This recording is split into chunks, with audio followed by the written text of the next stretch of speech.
Today we are discuss about the topic that is business research. What do you mean by business research? Business research is a process of acquiring detailed information on all the area of business and using the such information of maximize the sales and profit of the business. Research is a process of finding the solution to a problem after a through study and analyze the situational factor. Business research can be done from the anything and everything. In a journal, when people speak about the business research design, it may be asked such questions to know where the money can be spent, increase sale, profit or market share. Such research is a critical makes with to information of the decision. Business research A part of the business intelligence process कि हमारी जो business research होती है वो एक तरीके की intelligence process होती है जो यूजुअली कंडक्ट की जाती है, जिसके अंदर डिटरमाइन किया जाता है कि कंपनी की सक्सेशन कैसे की जाए. वहां पर जो प्रॉब्लम है, चाहे वो कंपटीटर से रिलेटेड हो, मार्केटिंग सेलेक्ट से रिलेटेड हो, या मार्केट अप्रोच कौन सा है, कौन सा प्रोडक्ट हमें इंट्रोड्यूस करना है, उन सभी चीज़ों से रिलेटेड क्वालिटेटिव जो रिसर्च की जाती है, जो अडेप्टेबल की जाती है, वो हमारा किसके अंदर आता है, रिसर्च के अंदर, ताकि हम एक ऑप्टिमिस्टिक जो प्रॉब्लम है उसका सोल्यूशन फाइंड आउट कर सके. Research provide the need information the that guide manager to make informative decision to successful deal with the problem. कि अगर हमारे पास जो मैनेजर है उसको प्रॉपर तरीके से गाइड करने के एक टूल्स भी आप बोल सकते हैं, टेक्निक्स भी बोल सकते हैं हम बिजनेस रिसर्च को. एक टूल्स होती है, एक टेक्निक होती है जो हमारे जो मैनेजर्स को जो गाइड करती है एक स्पेसिफिक प्रॉब्लम का सोल्यूशन फाइंड आउट करने में, तो हमारा सिस्टमैटिक इम्प्रायल इन्वेस्टिगेशन कर सके. Using the statistical, mathematical, computational techniques use की जाती है ताकि starting with the data of collection and statistical analysis and matching the quantitative research. This information providing could be result of a careful analysis of a data gathering. First hand over and data are the already available in the company. Various features of research, business research. First, it is a systematic and objective process of gathering, recording, analysing data for the decision making. कि हमारी जो business research है वो एक systematic या intelligence process भी बोल सकते हैं इसके अंदर, जिसका हमारा क्या होता है कि जिसके अंदर हम एक स्पेसिफिक प्रॉब्लम से रिलेटेड वहाँ पर उससे रिलेटेड इन्फॉर्मेशन को कलेक्ट करना, चाहे वो डाटा सैम्पलिंग के थ्रू किया जाए, डाटा कलेक्शन के थ्रू किया जाए, उसके बाद उसको रिकॉर्ड करना कि उसको रिकॉर्डिंग कैसे क्वांटिटेटिव मेथड में करना है या क्वालिटेटिव मेथड में करना है, सर्वे रिसर्च करनी है, जो डाटा है वो exceptionally conducting of the business, ठीक है, वो सभी चीज़ें इसके अंदर दिखी जाती है. उसके बाद एनालाइज किया जाता है. एनालाइज क्वालिटेटिव बेसिस पे, क्वांटिटेटिव स्टैटिकल के थ्रू, मैथमेटिकल के थ्रू, कंप्यूटेशनल टेक्निक्स के थ्रू हम उसको क्या कहते हैं, एनालाइज किया जाता है. Second, business research has a clearly objective. कि बिजनेस रिसर्च का एक क्लियर ऑब्जेक्टिव होता है कि उसको एक स्पेसिफिक प्रॉब्लम का सोल्यूशन फाइंड आउट करना होता है. जो हमारा दो ऑब्जेक्टिव के बीच में जो गैप आता है, जो प्रॉब्लम आती है किसी भी चीज़ से रिलेटेड, वो ही हमारी रिसर्च हो जाती है. Business is a multidisciplinary. कि ये मल्टी डिसिप्लिनरी है. मल्टी डिसिप्लिनरी मीन्स कि इसके अंदर contribution of the various subject like statistics, like mathematics, accounting, social, psychological, इन सभी सब्जेक्ट का इसके अंदर कंट्रीब्यूशन होता है. क्योंकि यहाँ पर हमें मैथमेटिकल भी रिक्वायरमेंट होती है डाटा कलेक्ट करने में और उसको एनालाइज करने में, उसको क्रॉस सेक्शनल स्टडी करने में. ठीक है जी, इन सभी चीज़ों के लिए हमें क्या करना पड़ता है, रिसर्च की जरूरत पड़ती है, अनदर सब्जेक्ट की रिक्वायरमेंट होती है. तो इसलिए हमारा ये मल्टी डिसिप्लिनरी हो जाती है. It is a cover all the region in which of the business operation locally and internationally.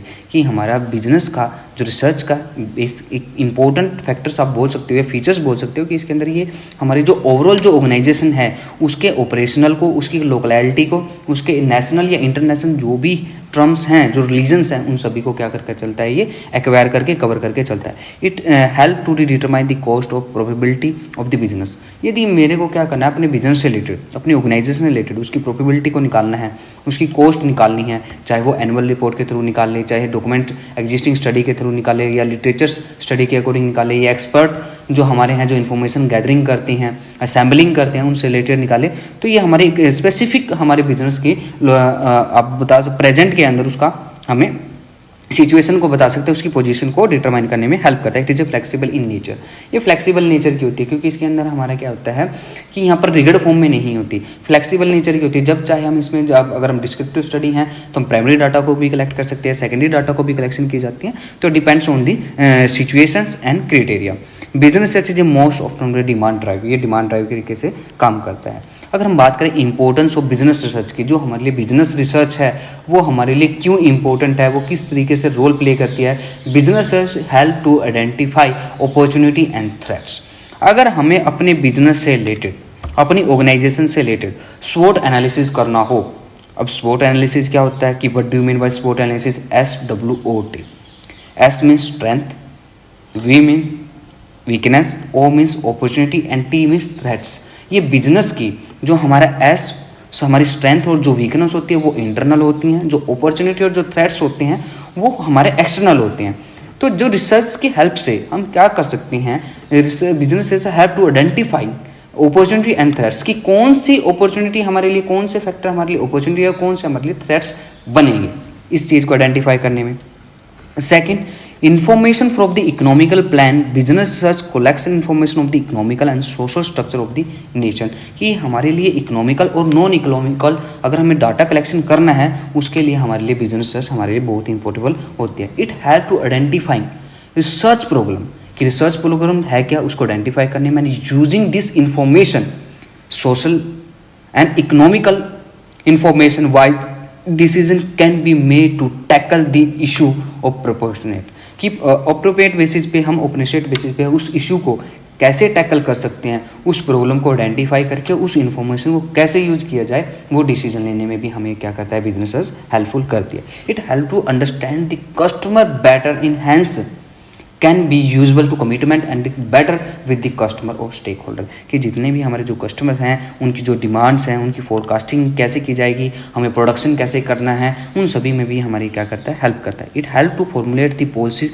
Eight the government level, कि गवर्नमेंट हमारी टाइम टू टाइम क्या करती रहती है, जो पॉलिसीज हैं चाहे वो टेक्नोलॉजी से रिलेटेड हो, चाहे हमारा मैथोलॉजी से रिलेटेड हो, चाहे वो साइंस से रिलेटेड हो, उन सभी से रिलेटेड वो टाइम टू टाइम हमारा मॉनिटरी से रिलेटेड वो चेंज करती रहती है। अब उस चेंज को हमें बिजनेस के अंदर इम्प्लीमेंटेशन करना होता है, उस इम्प्लीमेंटेशंस को कैसे किया जाए, वहाँ पर रिस्क एंड अनसर्टेनिटी कितनी है, उस चीज़ को आइडेंटिफाई करना, और फिर can be minimise by the conducting the business in advance, ताकि हम उसको एडवांस में कंडक्ट करके, बिजनेस से एडवांस में कंडक्ट कर ली, ताकि जो रिस्क जो फैक्टर आता है, अनसर्टेनिटी आती है, उसको हम मिनिमाइज कर सकें। इसमें भी हमारे लिए एडवांटेबल है, इंपॉर्टेंस है हमारे बिजनेस रिसर्च की। Financial outcome and investment that will be needed can be plan effectively using the business research, कि हमने जो फाइनेंशियल जो आउटकम है, जो इन्वेस्टमेंट है, will be needed can be plan, जो हमने प्लान किया उनको इफेक्टिवली हम कैसे, कहाँ पर, किस तरीके से डिसीजन ले सकते हैं लार्ज स्केल पर, वो हमें भी हेल्प करता है। It help to the management choose the best course of action. Such research can be help to track competitor in the business sectors, and the business research can be enable a company to make wise and wise decision as the where to spend and how much, कि ये हमें business research ही है जो हमें enable करती है किसी भी कंपनी को कि उसको कौन सा डिसीजन लेना है, किस तरीके से डिसीजन लेना होता है, where to spend and how much, कि कितना स्पेंड करना और कहाँ स्पेंड करना है। इससे रिलेटेड भी, इस क्वेश्चंस का सोल्यूशन भी, इस प्रॉब्लम का सोल्यूशन भी हमें कौन प्रोवाइड कराने में हेल्प करती है जी, बिजनेस रिसर्च करती है। ठीक है जी। अनदर भी फीचर्स हम बात कर सकते हैं, business research can be enable to a company to stay up to date and the market and it trend and appropriate innovation can be made to stay head of the game. Business से help to measure reputed management, की reputation of management को भी major करने में हमारा business जो है important role play करता है। अगर हम टाइप्स करें बिजनेस रिसर्च की, हमने समझा कि हमारे लिए जो बिजनेस रिसर्च है कितना इंपॉर्टेंस है उसके लिए, कितना बेनिफिशियल है हमारे लिए, कितने एडवांटेजेस हैं उसके लिए। तो इसमें कुछ मेथड्स हैं जो हमने बोला भी, डाटा कलेक्शन की जाएगी, इसमें प्रॉब्लम्स के जो है उसको डिफाइन किया जाएगा, फिर हाइपोथेसिस बनाए जाएंगे। तो यहाँ पर किन किन मेथड्स के थ्रू हम अपनी जो बिजनेस रिसर्च है वो कंप्लीट करते हैं। First, applied science. It is to be solve a current problem faced of the by manager in work setting and demanding of the timely solution. कि जो अप्लाइड साइंस है बेसिकली करंट जो problems हैं उनको क्या करने में टैकल करने में, मैनेजर्स को टैकल करने में, उससे रिलेटेड सेटिंग कैसे करनी है, डिमांडिंग कैसे करनी है, उन सभी से रिलेटेड ही हमें क्या करता है हमारे सर्वे मेथड बेसिस पर, कोरस्पॉन्डिंग मेथड बेसिस पर, इन सभी सर्वे बेसिस पर वो क्या करता है हमें हेल्पफुल करता है। चाहे वो एथनोग्राफिक रिसर्च की जाए वहाँ पर, चाहे हमारे फोकस ग्रुप हमारे वहाँ पर क्रिएट किया जाए, तो इसके थ्रू हम क्या कर सकते हैं अपने अप्लाइड साइंस के थ्रू एक स्पेसिफिक प्रॉब्लम का करंट जो प्रॉब्लम है उसका सोल्यूशन फाइंड आउट कर सकते हैं। सेकेंड वन आती है हमारी बेसिक रिसर्च या फंडामेंटल या pure research. Is to the generate a body of knowledge be trying to express how certain problem and the organisation can be solve. कि ये फंडामेंटल प्योर होती है, इसके अंदर हमारा इंटरव्यू के थ्रू से हम इंटरव्यू से सर्वे करते हैं, यहाँ पर हम टाइप ऑफ द क्वेश्चनर्स बनाते हैं, क्वेश्चन की लेंथ बनाते हैं, कन्वर्सेशन करते हैं, ठीक है ना। कन्वर्सेशन कैसे की जाएगी, उसको कंडक्ट कैसे किया जाएगा, तो मैनुअली किया जाएगा, क्वालिटेटिव हमारी यहाँ पर कैसे की जाएगी, क्वांटिटेटिव मेथड हमारे यहाँ पर यूज किए जाएंगे, चाहे ओपन एंडेड कन्वर्सेशन हो हमारी, ठीक है ना। ऑडियंस को किस तरीके से यूजेबल किया जाए, स्टैटिकल कैसे की जाएगी, लिटरेचर रिसर्च यहाँ पर इन सभी के अंदर की जाएगी ताकि हम कंट्रीब्यूट कर पाएँ एक फंक्शनल एरिया के अंदर कि हमारा बिजनेस वर्क किस तरीके से काम करता है। Why it is important for manager to know about the research. ये सबसे इम्पोर्टेंट क्वेश्चन है कि हमारे मैनेजर के लिए ये हमारे लिए रिसर्च जानना क्यों जरूरी है। First, to solve the problem. कि कोई भी प्रॉब्लम अगर अराइज होती है एक बिजनेस ऑर्गेनाइजेशन के अंदर, उससे रिलेटेड डाटा, पहले प्रॉब्लम को आइडेंटिफाई करना, फिर उस प्रॉब्लम्स को रिलेटेड ऑब्जेक्टिव डिफाइन करना, फिर ऑब्जेक्टिव से रिलेटेड हाइपोथेसिस बनाना, हाइपोथेसिस बनाने के बाद वहाँ पर साइंटिफिक रिसर्च जो प्रोसेस है वो बिल्डअप करना, उसे बिल्डअप करने के बाद इन सभी पॉइंट्स से रिलेटेड डाटा कलेक्शन कैसे की जाएगी, वो प्राइमरी से किया जाएगा, सेकेंडरी से कैसे किया जाए, इन सभी चीज़ों का उसको क्या करना आइडेंटिफाई करना, ताकि हम ईजिली जो हमारी प्रॉब्लम्स हैं, जो अपॉर्चुनिटी, जो थ्रेट्स आए हैं, उसको हम अपॉर्चुनिटी में कैसे कन्वर्ट कर सके अपनी वीकनेस के अकॉर्डिंग, अपने स्ट्रेंथ के अकॉर्डिंग। इसलिए second, decision making tools. Yes, ये मैनेजर्स के लिए एक डिसीजन मेकिंग टूल्स की तरीके से इफेक्टिव टूल ये तरीके से काम करता है। ये वर्क प्लेस पे हमें क्या बताता है कि हमें एक पर्सन है वो किस तरीके से वर्क कर रहा है, एक्सपेरिमेंटल वहाँ पर करके देखेगा ये, ताकि वहाँ फाइंडिंग दी मैनी बिजनेस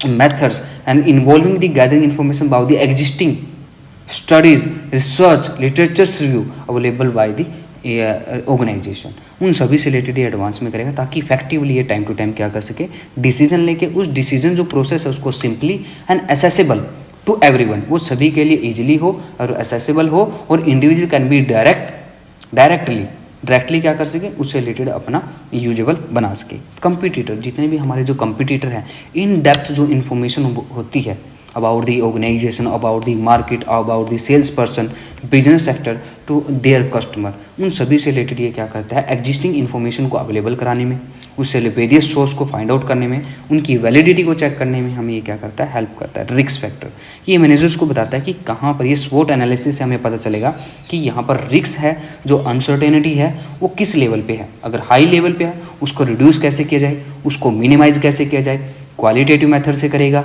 या कोई थ्रेट्स है उसको with the help of the strength से उसको हम अपॉर्चुनिटी में कन्वर्ट कैसे करेंगे। And understanding what the target company is looking for and what they are into, कि उसके लिए कंपनी कैसे कर रही है, इन्वेस्टिगेशन कैसे की जाएगी, वो इस चीज़ से रिलेटेड किया जाएगा। नेक्स्ट, यह इन्वेस्टमेंट, क्योंकि हमें मैनेजर्स ही गाइड करता है कि किस एरियाज़ के अंदर, कि हमें लोकलिटी बेसिस पर, नेशनल बेसिस पर, इंटरनेशनल बेसिस पर, किस टर्म के अंदर हमें कितना, हमें जो डिसीजंस हैं, वो इन्वेस्टमेंट है वो कैसे करनी है, वो सभी चीज़ें वो एडवांस में ही उससे रिलेटेड इन्वेस्टिगेशंस या स्टडी कर लेता है, जो हमारे लिए बड़ी यूजफुल होती है। And last one, hire research and consult more the effectively, कि यहाँ पर इफेक्टिवली हमारे जो वर्कर्स हैं वो इफेक्टिवली वर्क करें, उनके जो परफॉर्मेंस लेवल है वो इंक्रीज हो। अगर उनकी परफॉर्मेंस लेवल इंक्रीज होगी तो हमारी ऑर्गेनाइजेशन की एफिशिएंसी बढ़ेगी। अगर हमारी एफिशिएंसी बढ़ेगी तो ऑटोमेटिकली हमारी जो ऑर्गेनाइजेशन की जो इफेक्टिवनेस है उसमें क्या होता है, इंक्रीमेंट आता है, इंक्रीज हो जाती है वो, ठीक है ना। तो हमें यहाँ पर ये हायर जो रिसर्चर करते हैं, जो कंसल्टेंट हम करते हैं, तो वो हमें बताते हैं कि एम्प्लॉयज़ की ओवरऑल डेवलपमेंट के लिए, उनकी स्किल्स को इन्हेंस करने के लिए ये हमें बताते हैं कि हमें किस तरीके के ट्रेनिंग प्रोग्राम लेके आने होते हैं, कंटेंट एनालाइज कैसे किया जाएगा, इन सभी चीज़ों को डीप स्टडी करने में ये हमें हेल्पफुल करती हैं। Okay class, thank you.